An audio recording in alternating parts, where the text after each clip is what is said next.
Welcome everyone, my self Pankaj Yadav आपके अपने YouTube channel medical science में एक बार फिर से न्यू वीडियो साथ में स्वागत करता हूं, जो कि है COPD. What is COPD? That is mainly it is into the respiratory system. ये रेस्पिरेटरी डिजीज होती है, क्या इसके कारण होते हैं, क्या इसके अंदर डिजीज पड़ी जाती है। We will discuss all this types of topic in our today's class. You watch this video completely and understand that what is the COPD and how it can be managed and what are the signs symptoms। तो सबसे पहले क्या होता है कि देखो, COPD नाम से पता चलता है, फुल फॉर्म क्रोनिक यानी कि लंबे, ऑब्स्ट्रक्टिव यानी कि रुकावट पैदा करने वाले, ऑब्स्ट्रक्टिव, पल्मोनरी यानी लंग्स की कोई डिजीज है, ठीक है, पल्मोनरी और डिजीज यानी कि वो बीमारी जो लंग्स के अंदर होने वाली है ऑब्स्ट्रक्शन की वजह से और लंबे समय तक, that is known as chronic obstructive pulmonary disease. इसको पल्मोनरी ऑब्स्ट्रक्शन की जगह क्रोनिक ऑब्स्ट्रक्टिव एयरवे डिजीज भी कहा जाता है, ठीक है, एयरवे डिजीज भी कहा जाता है। तो this is all about the COPD. अब इसके टाइप्स क्या क्या होते हैं? सबसे पहले ब्रोंकाइटिस, ठीक है, ब्रोंकाइटिस। देन उसके बाद में सेकंड नंबर पे ब्रोंकियोटिएसिस, ब्रोंकियोटिएसिस। देन उसके बाद में third one which is emphysema, emphysema इसको कहा जाता है। And fourth one which is asthma. तो these are the chronic obstructive pulmonary disease जो कि पाई जाती है, ठीक है, किसकी? सीओपीडी के अंदर। अगर मैं सीओपीडी की वैसे नॉर्मल डेफिनेशन बताऊं तो sir it is the chronic irreversible damage to the anatomical structure of the lungs, ठीक है, structure of the lungs। तो ये एक वो डिजीज होती है जिसके अंदर इरिवर्सिबली जो पल्मोनरी ट्री होता है उसका डिस्ट्रक्शन हो जाता है, जिसकी वजह से बहुत सारे फर्दर कॉम्प्लिकेशन होते हैं। और कॉम्प्लिकेशन क्या है? ब्रोंकाइटिस, ब्रोंकिटियासिस, एम्फाइसीमा और अस्थमा। अब एक एक डिजीज को उठाते हैं कि ये सारे सब कुछ क्या क्या होता है, ठीक है। सबसे पहले इसके अंदर क्या पढ़ा जाता है? दैट इज ब्रोंकाइटिस, ठीक है। ब्रोंकाइटिस क्या होती है? देखो, ब्रोंकाइटिस यानी कि ब्रोंकस का इन्फ्लामेशन हो जाना, आइटिस का मतलब, ठीक है, नाम से पता चल रहा है। It is the type of COPD, in which coughing occur या फिर कफ अक्कर मोर देन 3 मंथ, ठीक है, more than 3 month in 2 successive years, यानी कि 2 साल के अंदर 3 महीने तक कंटिन्यू क्या होना? कफिंग होना, कफ का प्रोडक्शन होना। एक्सक्लूडिंग, एक चीज याद रखना, एक्सक्लूडिंग द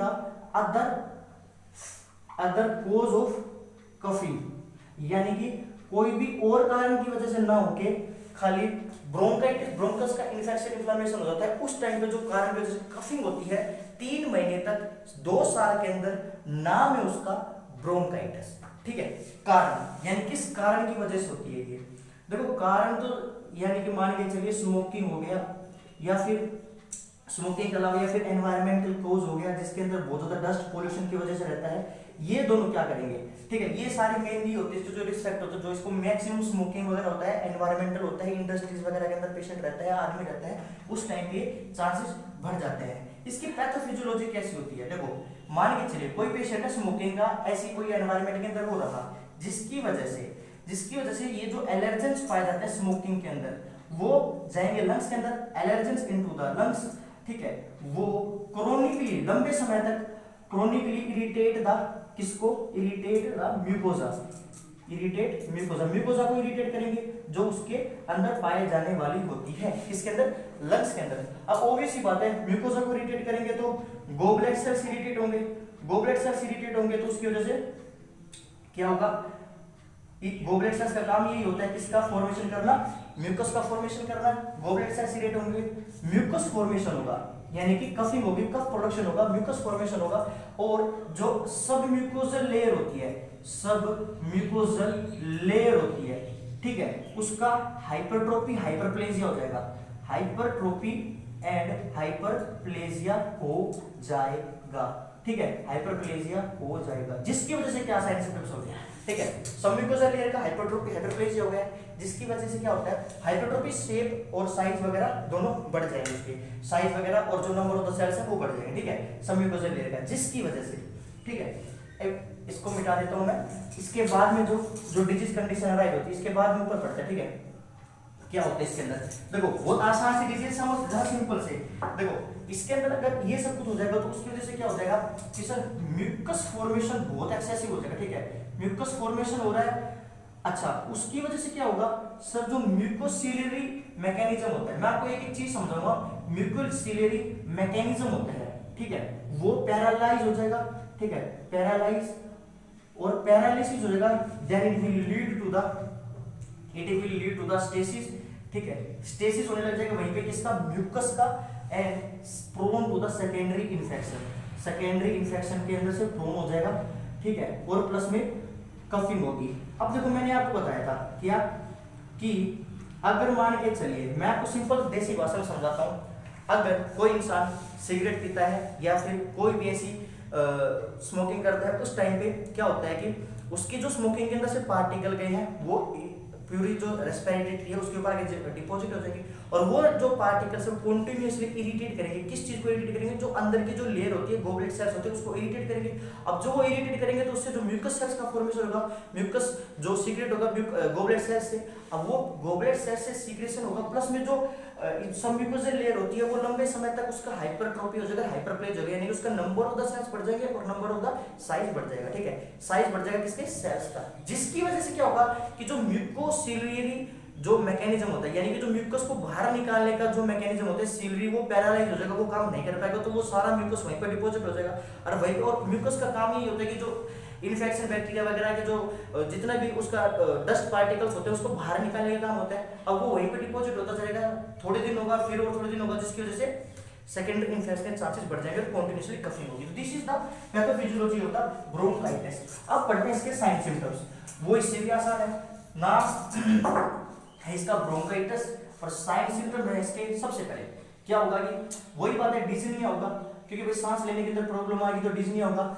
साइनोसिस होगा, ठीक है, डिज़निया होगा तो साइनोसिस भी होगा, शॉर्टनेस ऑफ द ब्रीथिंग होगी, ठीक है, शॉर्टनेस ऑफ द ब्रीथिंग होगी, और बाकी इसके अलावा क्या हो सकता है सर, कफिंग होगी, ठीक है, कफिंग होगी, और बाकी हाइपरकैपनिया हो जाएगा, हाइपरकैपनिया का मतलब कार्बन डाइऑक्साइड का लेवल इंक्रीज हो जाएगा, हाइपोक्सीमिया हो जाएगा, हाइपोक्सीमिया हो जाएगा, और दोनों को बोला जाएगा क्या, ब्लू ब्लोटर, यानी कि ये ब्लू ब्लोटर स्टेज हो जाएगी, ब्लू ब्लोटर। तो this is the blue bloater, hypercapnia हो जाएगा, हाइपोक्सीमिया हो जाएगा, कफिंग होने लग जाएगा, क्लबिंग ऑफ द फिंगर्स होने लग जाएगी, ठीक है, क्लबिंग ऑफ द फिंगर्स होने लग जाएगी, और बाकी अदर रेस्टलेसनेस कंडीशन पाएगी, प्रॉपर तरीके से ऑक्सीजन नहीं पाई जाएगी, तो ठीक है, रेस्टलेसनेस कंडीशन हो सकती है। तो this is all about the किसके बारे में, रेस्टलेसनेस कंडीशन हो सकती है, तो this is all about the किसके, sign symptoms of the bronchitis. Then उसके बाद में डायग्नोस्टिक इवैल्यूएशन, ठीक है, इसकी डायग्नोस्टिक इवैल्यूएशन क्या क्या हो सकता है, डायग्नोस्टिक इवैल्यूएशन, डायग्नोस्टिक इवैल्यूएशन के अंदर वही है, फिजिकल एग्जामिनेशन, हिस्ट्री कलेक्शन, और बाकी इसके अलावा एक्सरे किया जा सकता है, ठीक है, सीबीसी की जा सकती है, और बाकी इसके अलावा क्या जा सकता है, बाकी सर इसके अलावा स्पुटम कल्चर किया जा सकता है, और क्या किया जा सकता है इसके अंदर, ब्रोंकियोस्कोपी की जा सकती है, अगर कोई भी ऑब्स्ट्रक्शन वगैरह आ रहा है तो क्या हो रहा है क्या नहीं हो रहा है, ठीक है, वो सब कुछ किया जा सकता है। This can be the diagnostic evaluation of the patient. बाकी मैनेजमेंट के अंदर क्या होता है, मैनेजमेंट के अंदर तो सर वही ब्रोंकियोडायलेटर्स दे दिए जाते हैं, ठीक है, साल्बुटामोल वगैरह, बीटा 2 एगोनिस्ट होते हैं, साल्बुटामोल हो गया, फॉर्मेट्रोल हो गया, सोमेट्रोल हो गया। बाकी इसके अलावा क्या होता है सर, एक्सपोट्रेंट्स दिए जा सकते हैं, ठीक है, एक्सपोट्रेंट्स दिए जा सकते हैं जो उसको कफ को बाहर निकालेंगे। देन इसके अलावा क्या दे सकते हैं सर, एंटीबायोटिक दी जा सकती है, ठीक है, एंटीबायोटिक का क्या काम होता है सर, कोई भी इन्फेक्शन हो जाता है उसको प्रिवेंट करवाने के लिए एंटीबायोटिक का यूज किया जा सकता है, एक्सपोट्रेंट्स होते हैं, ब्रोंकियोडायलेटर्स दिए जा सकते हैं। तो these are the medical management can be given to the patient who is suffering from bronchitis. और बाकी नर्सिंग मैनेजमेंट के अंदर छोटी सी बात होती है, दैट इज पेशेंट को प्रॉपर तरीके से वेंटिलेशन होना चाहिए, ऑक्सीजन कंफर्ट पोजीशन दी जाती है, हाई फाउलर पोजीशन दी जाती है, और नहीं सेमी फाउलर नहीं, हाँ हाई फाउलर पोजीशन दी जाती है, आगे की तरफ लीन फाउलर पोजीशन रखी जाती है, जिसकी वजह से आसानी से उसका कंफर्ट लेवल मेंटेन पाए और रेस्पिरेटरी सिस्टम काम कर पाए। प्लस में इसके अलावा और उसके अंदर 1 से 2 लीटर ऑक्सीजन दी जाती है। सीओपीडी वाले के अंदर हमेशा 1 से 2 लीटर ऑक्सीजन दी जाती है। ऑक्सीजन मेंटेन करके रखना पड़ता है, स्मोकिंग वगैरह को अवॉइड करनी पड़ती है और बाकी इसके अलावा प्रॉपर ऑक्सीजन सप्लाई करनी पड़ती है। तो this is all about the bronchitis. I hope आपने ये वीडियो यहाँ तक देखी होगी और कुछ अच्छा सीखने को मिला होगा। और अगर अच्छा सीखने मिला तो एक लाइक जरूर करके जाना और चैनल पे नहीं तो सब्सक्राइब करके जाना। ये चैनल आपका, ये किसी ना किसी एग्जाम में आपकी हेल्प हो। बाकी मिलते हैं अपने नेक्स्ट वीडियो के अंदर। टिल देन सभी भाइयों को